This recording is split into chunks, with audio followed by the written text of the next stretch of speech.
What's up, everybody, and welcome to the Corporate Bartender. Today's episode is wonderful. Our guest today is the Renegade Professor, Evans Mehew. If you don't know Evans, he's pretty awesome. He's a keynote speaker, a coach, mentor, consultant, and the founder of online learning platform Fast Fulcrum. His tagline is "Remain relevant in the age of automation." As AI and automation become more and more important while the pandemic continues to fuel innovation, this discussion is right on time. I think you're going to dig this episode. Evans points to a lot of online resources, and you'll leave with a pretty long reading list. We'll link them all in the show notes. And stay tuned for a special Fast Fulcrum offer to all TCB crew members. All right, kick back, get your thinking cap on, and let's get right on into it with Evans Mehew on today's TCB. Welcome to SkyTeam's The Corporate Bartender.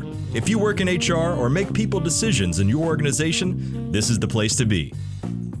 Now pull up a stool, belly up to the bar, and join us for The Corporate Bartender. Well, on that note, guys, welcome. Episode 63. Here we are. It is the 18th of November. Thanksgiving is next week, and Colorado is largely going to level red. We added a level this week. Did you guys see that? We added purple on top of red. So yeah, happy Thanksgiving, everybody. Enjoy that. Today's going to be a good day. Today is going to be a lot of fun. We are going to do what we do, and we have a guest today. We're going to be chatting with Evans Mehew. Say hello, Evans, to the group. Hey, everybody. I'm Evans. Everybody say hey to Evans. Hey, Evans. Hey, Evans.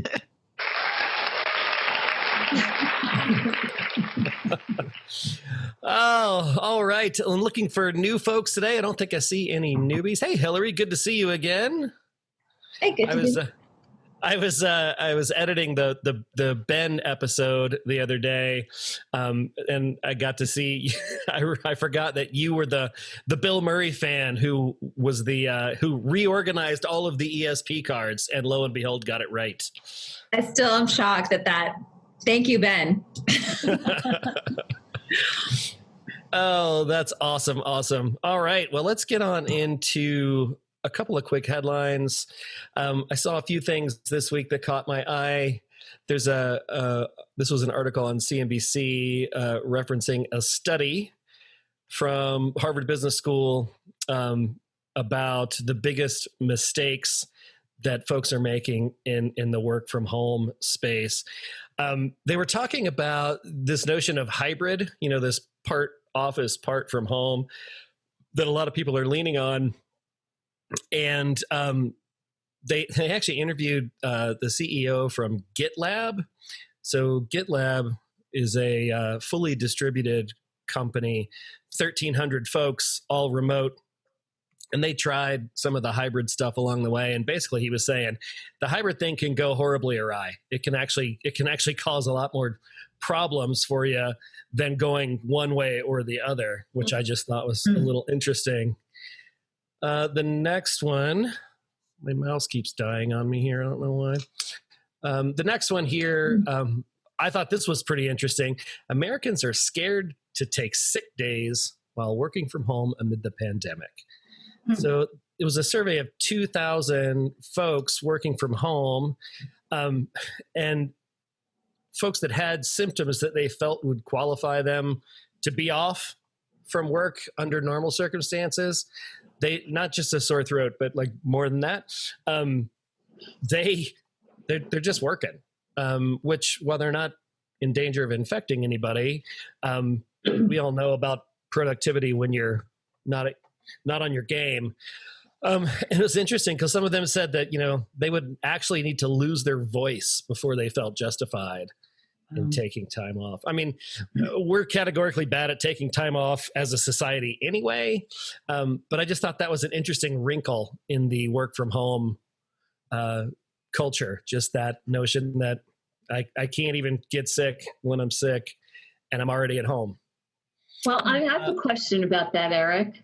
Yeah. I'm curious whether you think they're afraid to say that they're sick because then maybe their coworkers think they have COVID, even though they're not in the office, you know? Yeah, maybe. It was interesting. Most of them were afraid of justifying it, at least in this story.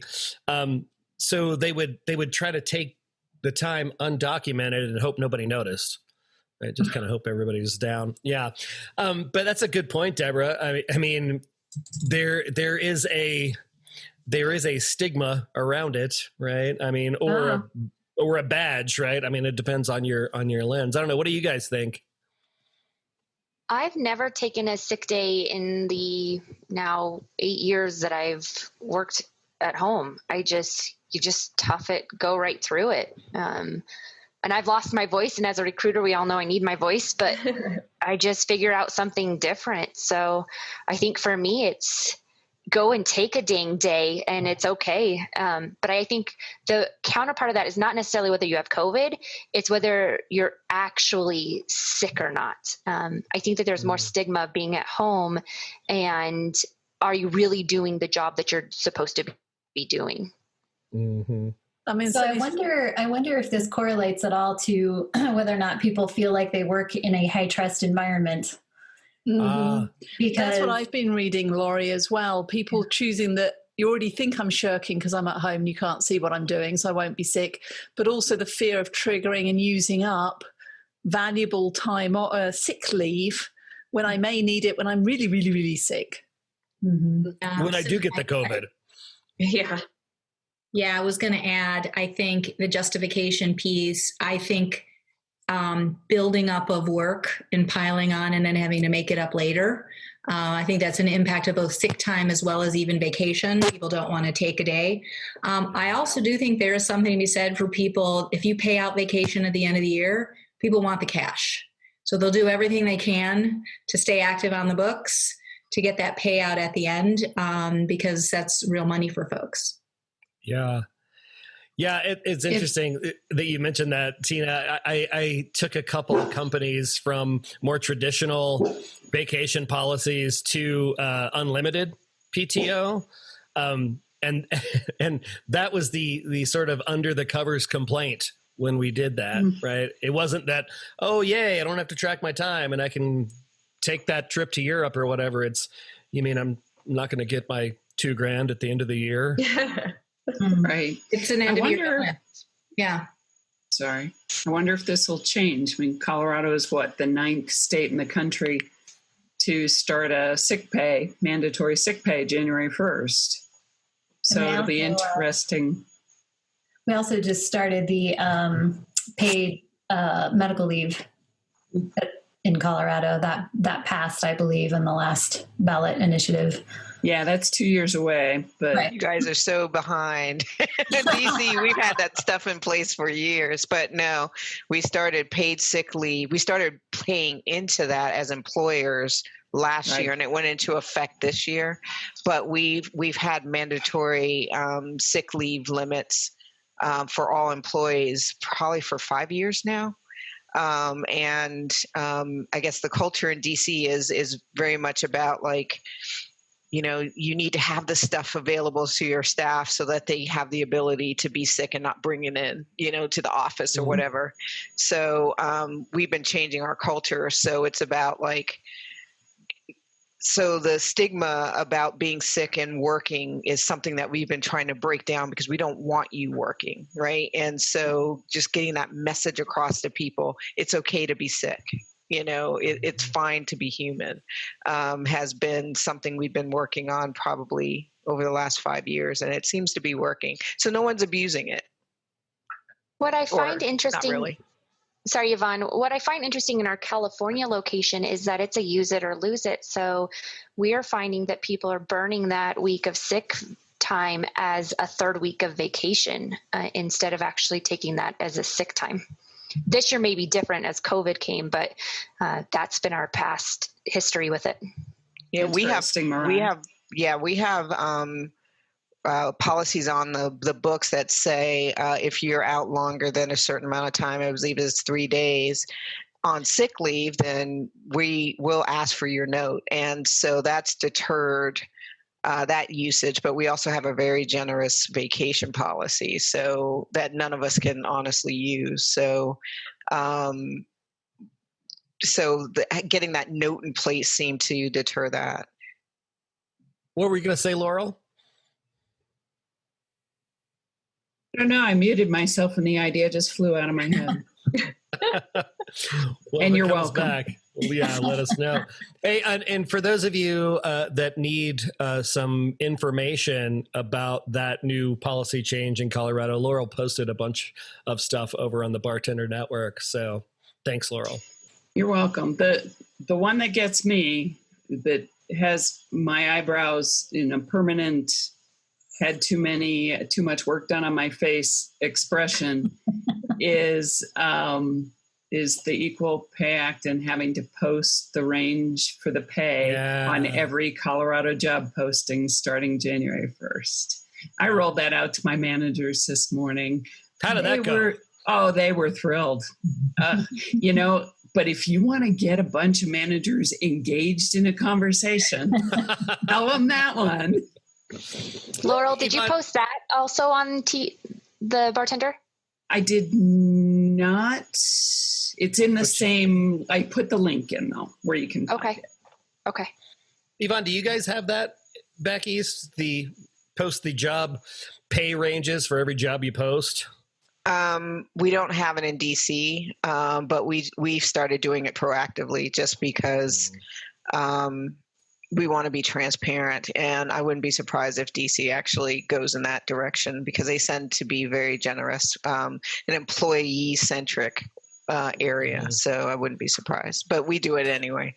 It will be interesting. It frightened me because I worked in so many startups, and that assumes that you have pay ranges for jobs. Yeah. Or that you know what the heck you're going to pay that person. Yeah. When you start. We tested posting some ranges on some of our jobs and found that we actually got better qualified candidates. So it actually improved our candidate flow by doing that. So we did kind of our own little research within the last year. So you might be surprised at what you find. I am not nearly as worried about the external world. Yeah. It's that sense. How come I don't make burp, burp, burp? Mm-hmm. Yeah. Yep. Well, I remember when it was companies like Whole Foods flipped it over and just published everybody's salary. Yeah.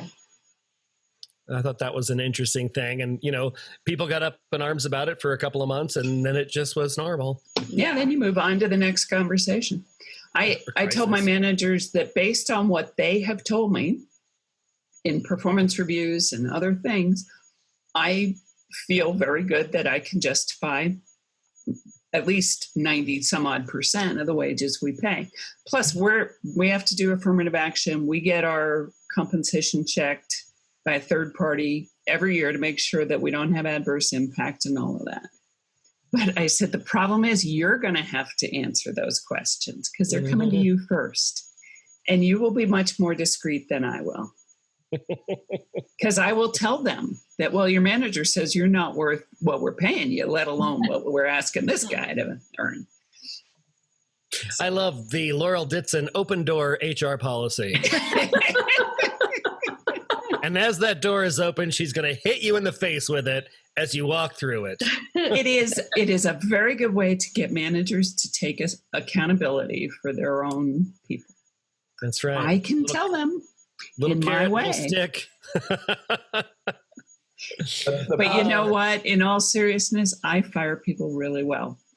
That is when I turn on the charm and the empathy, and I am well versed at that. And people walk away feeling good about themselves. I know. In between that, how sad is that many of us here in this room have core competencies and that skill? Yeah, I've had somebody send me flowers after I fired.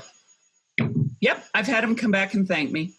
Yeah. I got punched in the face once. Oh, God. That is one advantage still of being a woman. Rarely happens. Well, and if it gets really bad, you can just put toilet paper in your shirt and then put more distant. Well, and you know what my mask is. Yes. She'll be all decked out. Sorry, go ahead, Jenny. What were you going to say? Laura will be all decked out. No. I will. I've got the Between her whole mask thing. and her bra.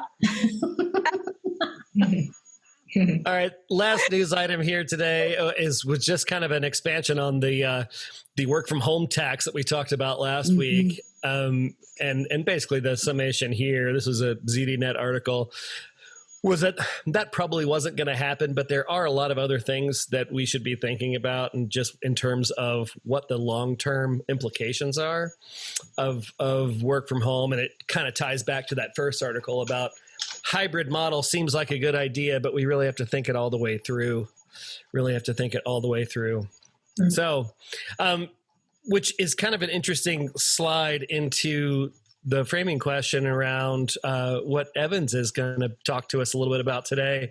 And that's Evans, his tagline is remaining relevant in the age of automation. And I got to say, Evans, in this photo that I stole off your LinkedIn, you look a lot like Corey Feldman to me. Oh, dude, I really wish you hadn't said that, because I can see it. And I always was like, yeah, if I just deny it to myself, then maybe other people will see it. And here we are. Corey Feldman. So, guys in the room here, thinking about automation, before COVID, one of the things, and we've talked about this here before, one of the things that was relevant to HR was a lot of HR processes were getting automated, right? HR was getting, I don't know if marginalized is the word, but the more tactical operations of HR were being automated by technology or being outsourced to other organizations.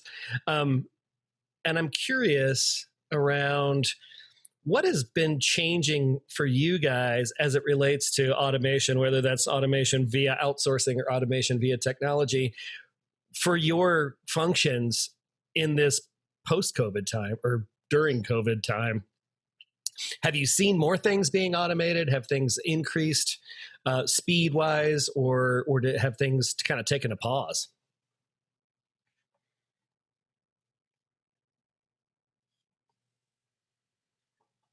I think it has accelerated the justification of making things easier, accessible, online, and driving automation rather than paper-intensive or bureaucratic processes, and in some cases even eliminating some processes that you just didn't need.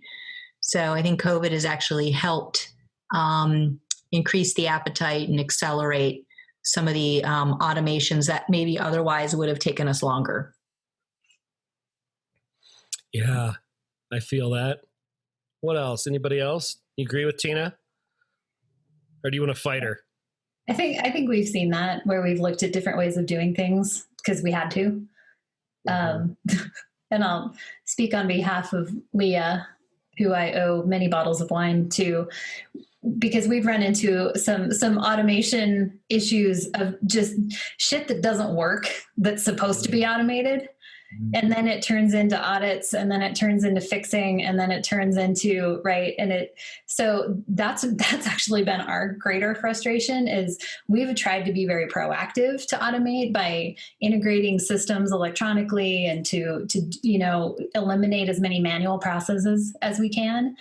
And like 50% of the time, it doesn't work. And so it's been super frustrating, and Leah takes the brunt of that. And so I feel like the world of HRIS integration, it needs to step up the game. We have had multiple different companies we've worked with different products, and none of them go smoothly. So we've really struggled with some of that stuff. Leah's just nodding. Leah's sticking a fork in her eye is what she's doing. Poor lady. I start drinking at 10 a.m. is just one of those days. Amen. I feel you. High five there, Leah. Cheers. A about a year ago, I had created a document about a digital strategy that I wanted to work on with my IT director and my business operations person to get all of our different platforms and automation and lack of automation all consistent, talking to each other from an employee experience perspective. Because we bring in a new hire and it would take them forever to learn what was available to them, how to use it, the look, the feel. And I showed it, I report to the CFO, which is a long story in itself, but he looked at this and went, well, this is Tony's strategy. This is IT strategy. I said, no, technology is this much of it. This is a business strategy about how we manage people and how they interact with the business, no matter where we are. And he just ignored me and I ignored him, and it was great. And the three of us, IT, Biz Ops, me, kept meeting and taking a path. And, about April 10th, they had figured out that this is where we need to be driving our energy. Because all of a sudden Slack was coming in from grassroots, not from the company. And, all of these systems, people are going, how do I get to this from home? And how do I do this? And how do I do that? And so we now have a cross-functional digital solutions clearinghouse with engineering, IT, sales, a lot of people who never had a civil conversation with each other about software, AI, automation in any form, and all of that, plus a brand new HR solution, which I had offered up as a guinea pig for this. And it was very timely. Let's just put it that way. So we've become more relevant by being a big part of this whole transition. And I think moving home has brought a lot of this to the forefront, because who the heck wants to sit at home and do transactional stuff? You want to do the fun stuff. And if you're stuck in the bits and bytes, right.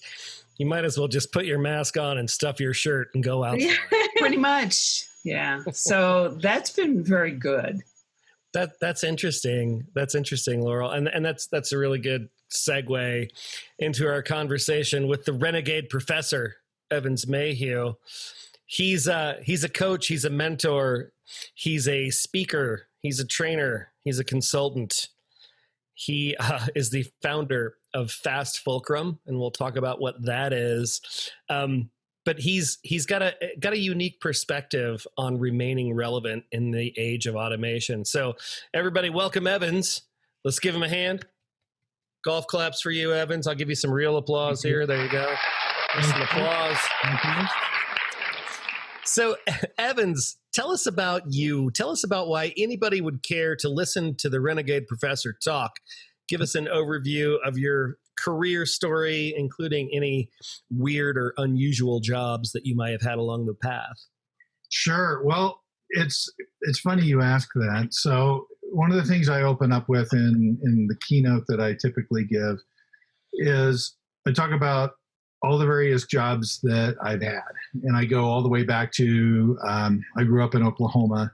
My first job was working as a janitor, and that was at age 14. And so started working there, had to get permission from the state to work that early, mainly because my dad said, newsflash, I'm not going to buy you a car. And so if you want a car, by the time you're 16, get working. So I wasn't qualified to do anything but basically clean toilets and scrub floors. So I started there, ended up moving on to working in a grocery store, and then went on to college, did a lot of different jobs there. But when I got out of college, I picked up a degree in English and picked up another degree in mass comm, which was really just a journalism thing. I thought it was going to be Fletch. Right. And so I got out of college, moved to Denver with my girlfriend at the time, now my wife, and I could not even give away anything that I had to offer. So I was going to newspapers and saying, hey, I'll basically just work for free just to be there so that if something opens up, I can take it. They're like, we've already got 3 guys doing that. And so I ended up going on, picking up a master's degree. But while I was doing that, I managed a ship receive department in a little toy store that used to be down on 2nd Avenue in Denver. It's now sadly gone. Then I moved on to media play and did that kind of thing. But then I started moving into technology a little bit more, and ended up being a business analyst, a systems analyst, ended up moving on from there, ended up managing global competitive intelligence for a very large company, managed ops in 190 countries, segued over into working in information security. So suffice it to say, it's been a very patchwork career. But so what is competitive intelligence? Competitive intelligence is where you are sitting within a given company and you're doing market intelligence to look at where things are happening out in the world, but you're also looking at your competitors and how they're relating to that terrain. And so then you're trying to look at, if you're in a publicly traded company, you want to say, okay, how are we going to increase shareholder value, increase market share, increase share price, etc. So you help to feed the intel that will get you to a place where you can accomplish that. So yeah, that's competitive intelligence. It sounds very sexy. Sometimes it's really, really not. And somewhere along this path, you took a right turn to DU and became a renegade professor. Well, no, I became the renegade professor when I left DU. So no, I was an adjunct professor for about 17 years, taught 40 unique classes in that time across multiple different areas and disciplines. So taught information security, taught competitive intelligence, also taught leadership, organizational behavior, etc. And so I was kind of a utility player for them, and that's really been the story of my life, is being very, very broad. One of the things that came about when I was there was starting to look around and look at how the world is actually changing, and starting to ask the question, okay, I was also an academic director there for a while, so I got to not only make the sausage and then package it and then go forward and sell it in the classroom. And what I'm saying is not an indictment of DU by any stretch. I think it's a challenge that traditional education faces as a whole right now. But what you've got is a system that perhaps isn't preparing people as well as it could for the environment in which we find ourselves right now. And so that was where I ended up leaving DU in 2017. And I started pulling together this curriculum it's the Fast Fulcrum curriculum. So I started looking at what would I want to learn at this point if I was starting to work in higher education. What would I want my path to entail? Yeah. And then also, of course, looking at what I had taught over the years. And so it came down to different perspectives need to be conveyed regarding education, and also different perspectives about your skill set, about how do you relate that to the world, how do you have a different, I think, philosophy in terms of how you relate to the workplace and to the terrain as a whole. So I had 3 T's that I convey in the first class: is tools, terrain, and tribe. And I look at what tools do you have that are available to you? How do you map that to a changing terrain? And then what people do you have in your tribe that can help you along the way? So yeah. It's interesting, right? The gap in the education space. I mean, I've been saying for a few years now that higher education's got to change. It's got to be different. And, you know, being a fellow former adjunct at DU as well, right? Yeah. DU, a private school that is not very cheap, putting a lot of the delivery work on guys like me and Evans. the value proposition has been degrading for years, I think. But I think this COVID pandemic here has shined a light on that in a way that probably would have eventually happened, but not for a while, right? Yeah. So you go ahead, Eric. So you saw that there was this need for change, and you created Fast Fulcrum. Well, tell us what that is, and what was the prompt for you to go, this is what I need to do right now. Sure. I read this article, or a series of articles. This was some time ago, and it talked about the concept of generation flux. And it wasn't tied to a specific demographic. It was simply saying, hey, look, the workplace is changing radically in terms of how long people stay in their roles, et cetera. And so I think they were perhaps using the term job and career interchangeably, but the real punchline was everything is changing very quickly. People aren't going on getting a job out of college, staying there for 25 years, getting a gold watch. Now, I'm really renegade within my wife's family, because my wife's family, a couple of them are federal employees. And so one has retired and the other one is still there and about to retire. And so I am a freaking alien to them because that's what they're used to, and that's perfectly fine. However, that's the exception now. It's not the rule. And so you look at having worked in tech for so long, and I say this, and sometimes people gasp, but I'm very authentic about it and open about it. But I've been laid off 6 times in 20 years. And you get into a situation in tech where you've got restructuring, you've got reorganization, you've got financial downfalls, you've got just emergency rifts that take place. It happens. Here's my deal. I'm going to come back to the whole coronavirus thing. But in the age of coronavirus, when you look at how many people are out of work, suddenly that's my superpower, because I've been laid off 6 times and I can tell you how to survive because I did. But let me tell you how I didn't do it. I didn't do it by being a specialist. I did it from being more of a generalist. So it's where if you specialize and specialize and specialize, especially in the age of automation, you've now created a situation where people who are highly specialized and that's all they can do run the risk of being automated. And so it's more of a T-shaped proposition. Do you have breadth into which you can come up, move along this axis, and then continue to survive, develop additional skills as you go? I'm not saying don't be a specialist. Ask anybody who needs a brain surgeon. You don't want a general.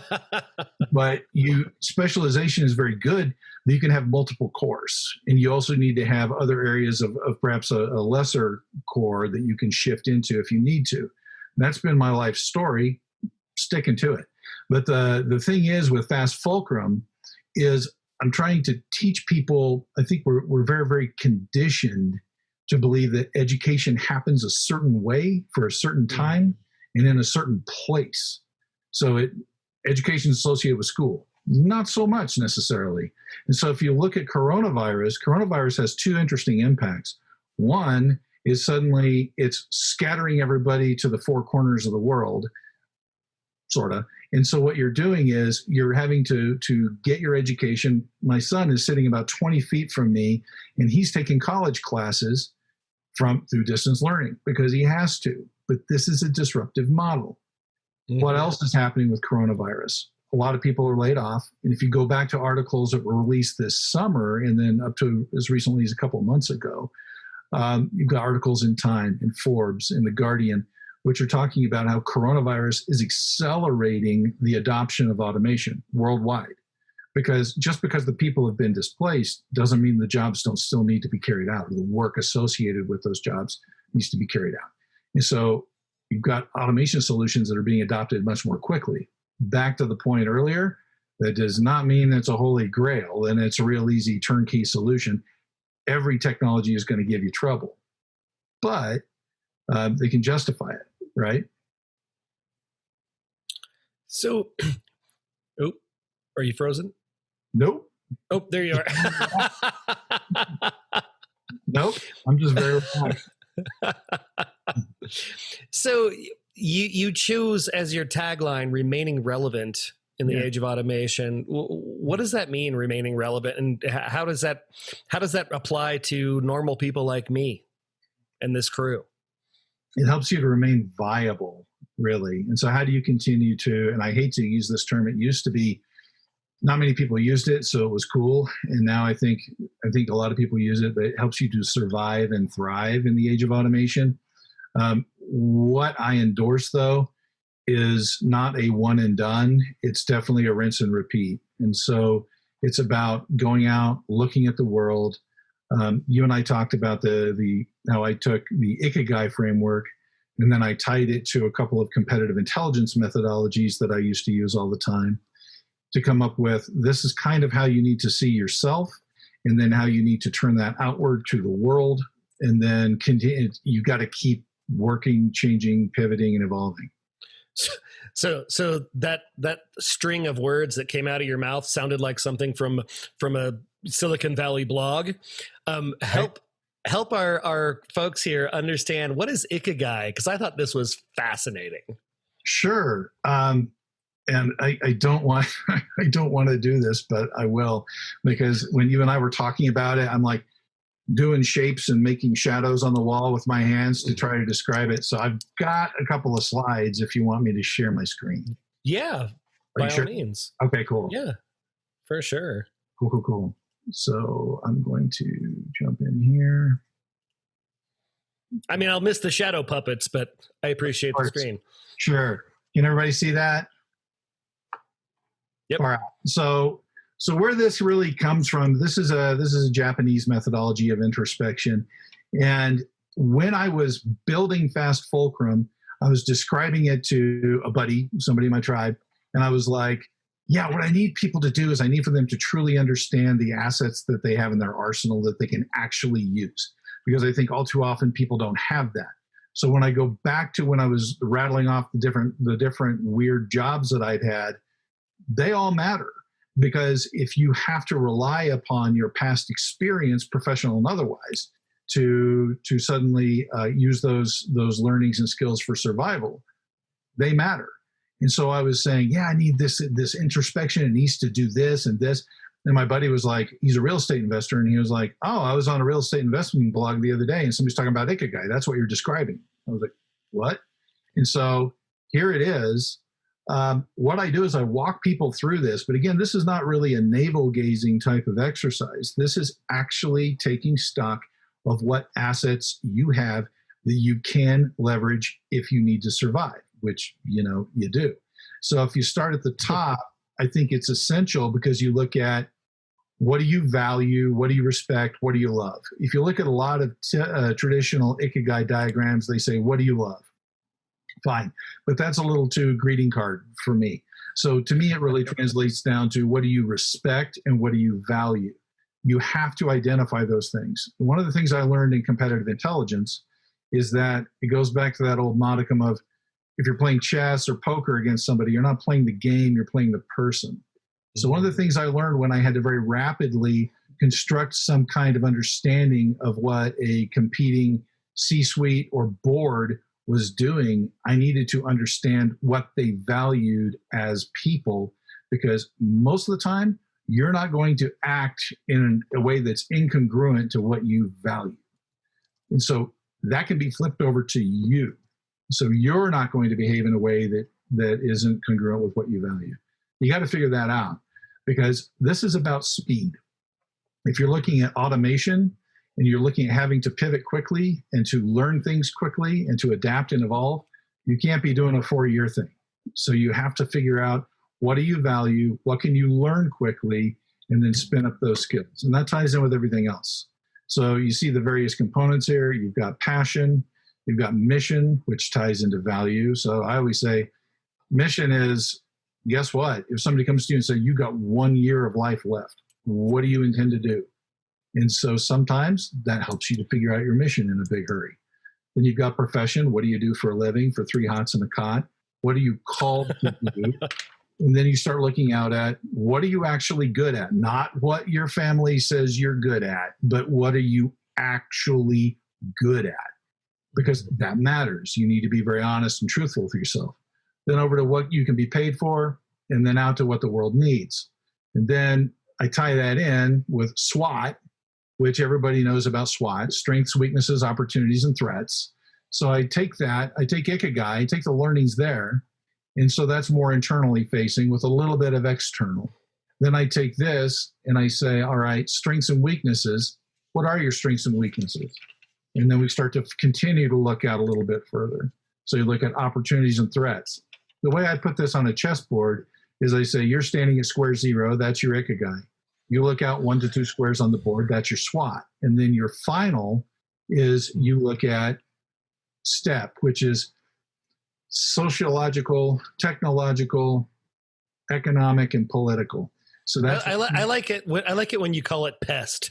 Yeah, so that's I called it PEST because one of my students said, don't call it PEST because that's got a negative connotation.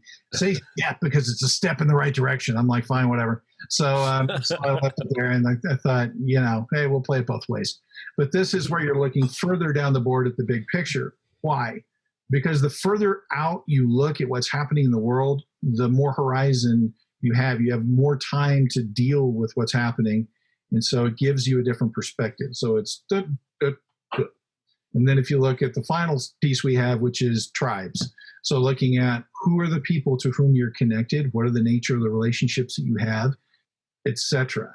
Let me tell you, my tribes have saved me every single time that I've run into trouble, every time. So I'm just going to stop the share if I can. Trying to get my mouse. There we go. So yeah, I hope I'm answering your question effectively, but that's the first class. So that's remain relevant. So that's where we start from. And then we have 6 subsequent classes that really work on changing perspectives with regard to education, with regard to creativity, with regard to curiosity. We've got a class in there called Igniting the Iconoclast, because I tried to look at what's the hardest thing in the world to automate, and that's an iconoclast. So what attributes do they have, and how can you start to develop some of those skills? One of my students said, I'm not comfortable with that at all, so I'm going to actually call it an iconoclast. So what can I do within my particular scope with which I'm comfortable? So yeah. That's cool. When we were talking about Ikigai on the pre-show call, you used a word that resonated with me, or it stuck out. You used the word weaponizing. Yeah. Yeah. So talk about weaponizing this love, passion, mission, calling. Yeah. The way I think about it is I'm trying to kind of flip it in a different direction. So a lot of times we're talking about very soft subjects here. And so we're talking about your vocation, your passion, your mission. A lot of times I think people, they consider that to be just way too candy floss. And so when you try to apply it to a practical solution, they're like, yeah, whatever. Let's get down to the nuts and bolts. I'm pretty pragmatic when it comes to this stuff. So when I say we're weaponizing it, we're putting an edge on it so you can cut with it, because you need to. So you need to figure this stuff out, because trust me, when the door closes on you, you got to have some place to go. You got to figure stuff out. Start doing it now and get into the habit of doing the things that I teach within this curriculum, so that if and when the wolf is at the door, you're better equipped, you're weaponized, or your arsenal is at the ready to deal with it. Yeah, I love that. So remain relevant is where it starts, and then it goes into developing contextual skill sets. Is that the next step? Yeah, so developing contextual skill sets, that's where I really try to, I guess you'd say, dissolve the perceptions around education, because I use 3 specific texts that really help people to see, I can really take on education as a responsibility for myself. And I can, using the findings that we came up with in the Remain Relevant course, I can use that to guide how I can build my own curriculum and study, adapt, evolve. So I used 3 texts there. I used a great book called Meta Skills, but then further there's a book called The Medici Effect by Franz Johansson, and then Secrets of a Buccaneer Scholar by James Marcus Bach.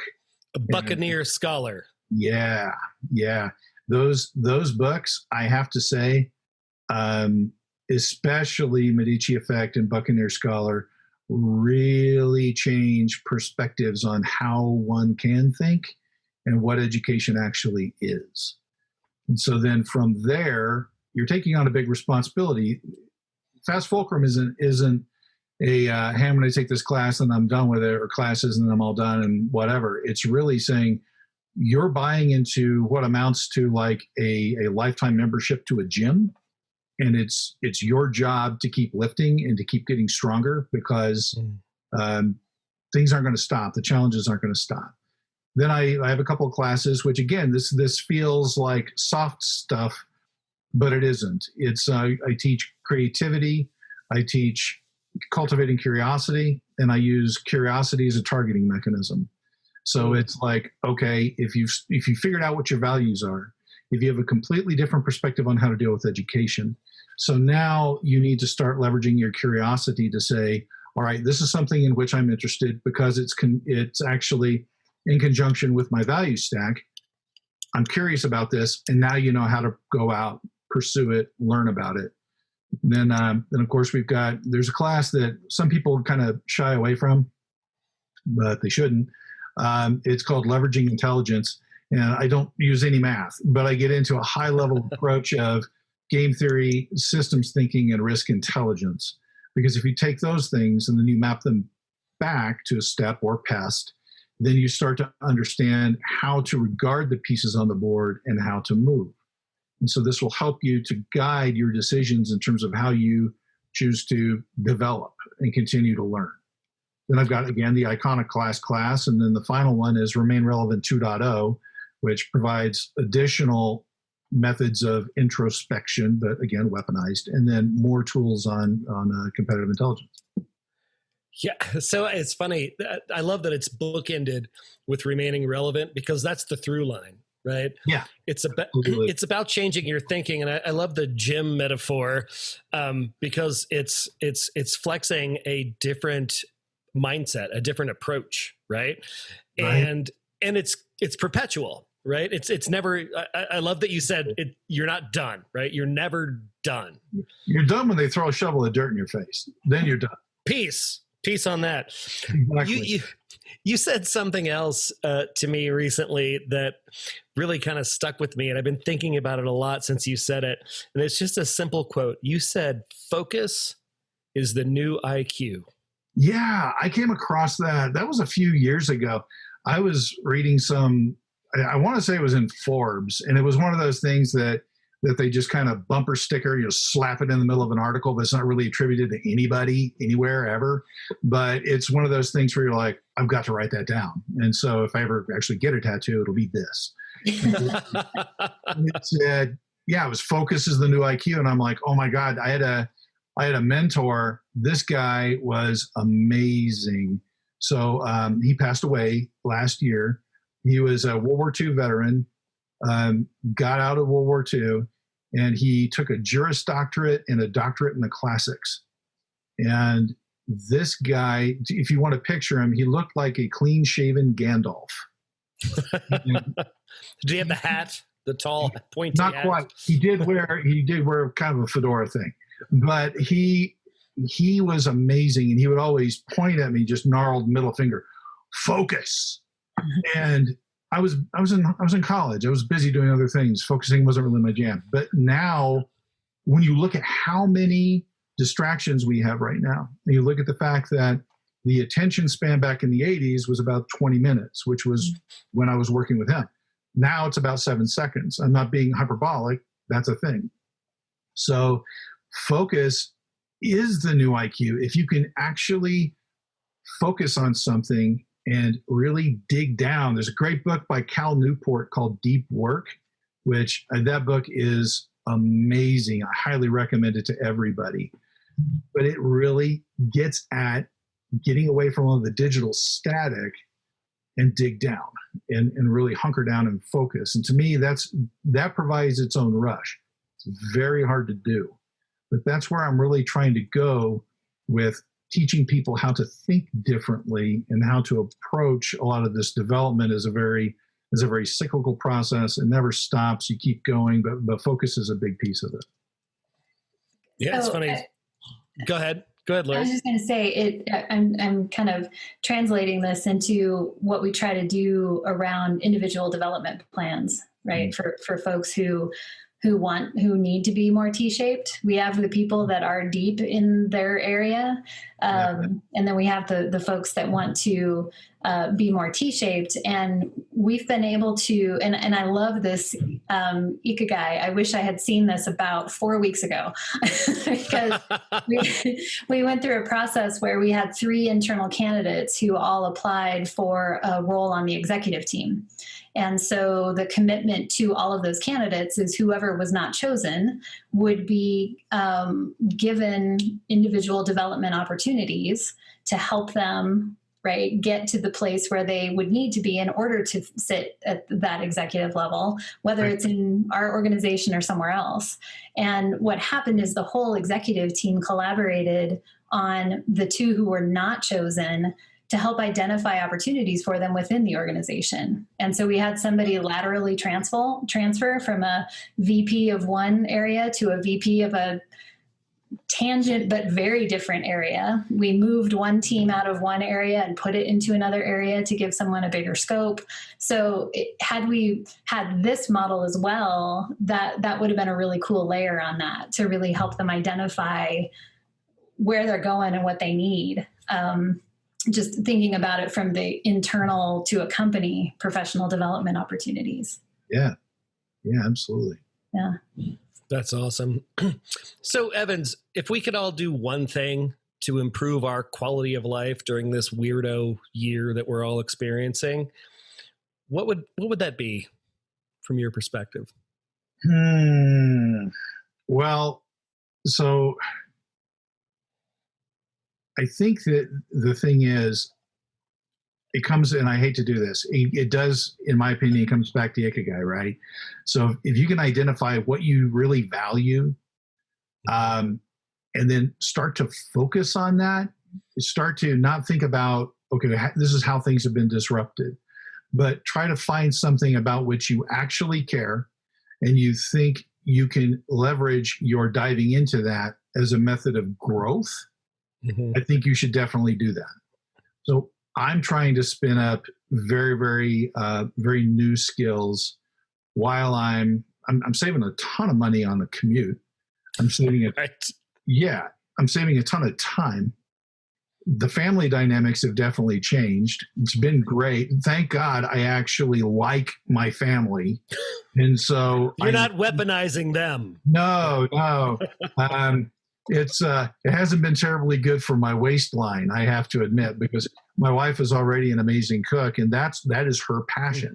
And so she is constant. Plus, she's celiac, so she's constantly hacking recipes to try to take this knowledge and learn how to make more and more stuff. And so I get to be the test subject along with my sons. So yeah, I really think if we focus on something and really try to cultivate something that will give us a sense of accomplishment and achievement, I think that's the way to go. And hey, listen, value stack, again, it has to do with what is your particular passion. What are you interested in? Take advantage of this. Now, granted, again, with the focus, but you look at Netflix, Amazon, Hulu. I've got a buddy who posted on Facebook. It was hilarious. She was like, well, I finished Netflix. Right. It's like, that's great, but is that really feeding you? If it is, rock out. Yeah, but just find a way to find something that you can, whatever it is, to get a sense of achievement. So if the folks here want to dig a little deeper on Fast Fulcrum, I'm assuming fastfulcrum.com and Evans at Fast Fulcrum. Is that how we get a hold of you? Yeah. So my email is evans@fastfulcrum.com. The fastfulcrum.com site is, it took a hit and it's limping. But if you want to go out and look at my blog content or get in touch with me, feel free to do so. Happy to talk about anything and everything. Awesome. Thanks so much for being here today, Evans. Oh, guys, I appreciate it. yeah. Guys, have any questions for Evans before we shift into funny stuff and get you on out of here?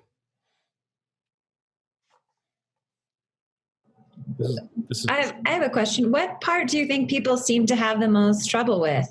Because it all sounds good, right? When you're talking about it, but I'm guessing inevitably someone's going to say, "Oh, this is a lot harder." Like it sounds very simple, but it's deceptively simple, and I'm struggling to incorporate this. Is there something in particular that people usually kind of hit the same point with? Yeah. So the thing about it is with introspection, if you're doing it right, it's never simple. And so I've got some students who I truly believe that we're often conditioned from a cultural and societal standpoint. I think we're conditioned to not acknowledge our strengths. I think that people think that even if it's internally, it's bragging or whatever. And so I've had people come to me after a class and they're like, "Hey, Evans, I don't have any skills." And I'm like, really? And so we start talking about it, just shooting the bull. And then suddenly it's like, what do you do in your spare time? What do you got going on? "Oh, well, I coach kids." And I'm like, "Oh, really? And what? Football." "Okay, cool. What kind of challenges do you run into there?" "Yeah, I see this, this, and this, and I'm really working on helping them with that." I'm like, "Well, you're unpacking all this stuff that you can do that you take for granted." And one of the things I try to tell people is when I moved to Denver, I was blown away every time I looked to the west. The Rockies sitting there are just amazing. Guess what? I don't see them anymore. And that's a mountain range. So you see stuff all the time and you stop seeing it. And so the biggest challenge I'm running into, Hillary, is getting people to actually own what they're good at. Does that make sense? That does. Thank you. Sure. Yeah, Evans, I got to tell you that the Ikigai framework, that is just super powerful in refocusing, right? In a world where that's dominated by noise, right? It's being able to separate the signal from the noise, and that's amazing. It's worth it just for that. But you've been awesome. Thank you so much for coming and hanging out with us today. More applause for you. I will not give you the sad trombone.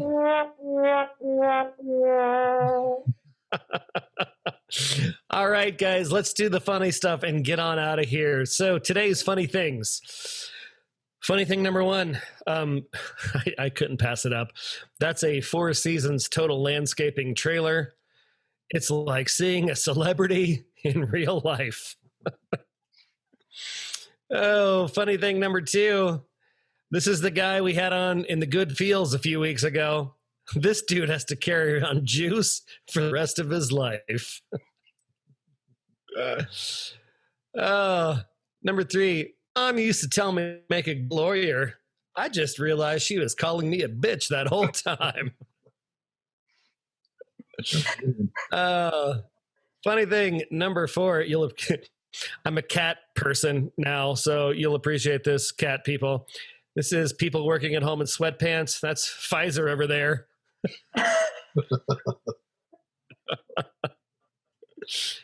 Oh, and the last funny thing today comes courtesy of Ben Whiting. He texted me this yesterday, and I thought it was hilarious. All of the other reindeer used to laugh and call in names, so Rudolph killed them all. Merry Christmas.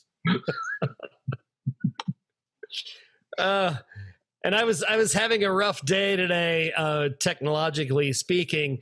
So my good feel story is just a picture of my cat and the phrase "another day vertical and breathing is a gift." And today's semi-quarantine cocktail, it's got just as much energy behind it. It's moonshine because I'm from the South and I'm close to just giving up. I will give anybody credit if they know or can name where this picture is from. The picture of this still. Anybody have any guesses? Breaking Bad. Nope. Is it from MASH? It is from MASH. Yes. Wow. This is Hawkeye's still from the swamp. Inside line. Maybe. Oh, guys, thank you so much. Thanks. Sorry, go ahead, Lori. What did you say? I have a funny story. So I was feeling under the weather a couple of weeks ago, and I had mentioned to my friend that I wanted some fire cider. And fire cider, where I was thinking of, is like the apple cider vinegar drink with, that's like really good to boost your immunity. Well, right. His interpretation was like fire moonshine. So he's like, oh yeah, I got some. I'll bring some over. My mom makes that. They're really, big gardeners. So I didn't question it. And I took a swig of it, and it was this moonshine. And I felt like I had been done so wrong. I was like, this was the complete opposite of what I was needing in my life. And so now I have this big thing of cinnamon moonshine just sitting there waiting to be drunk, which I'm sure will happen over the holidays. So I was going to say, Leah, if you're looking to get rid of that, I can help you out. Yeah. But are you feeling better? I am. I was temporarily feeling better from it, but yeah, it's like whenever you think you're taking a sip of water and you're taking a sip of vodka, not quite what you expected.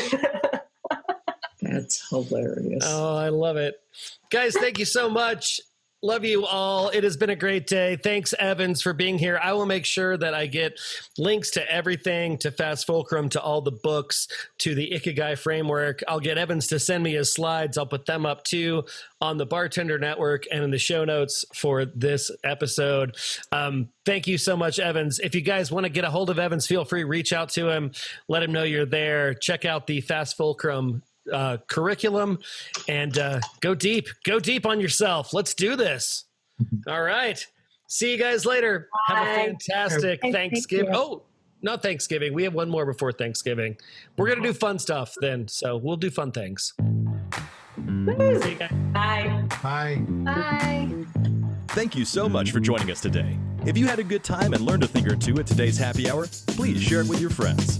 If you want to join our tribe, head on over to skyeteam.cloud/TCB or email us at info@skyeteam.com. That's SKYE team.com. Thanks again, and remember, you've always got friends at the Corporate Bartender.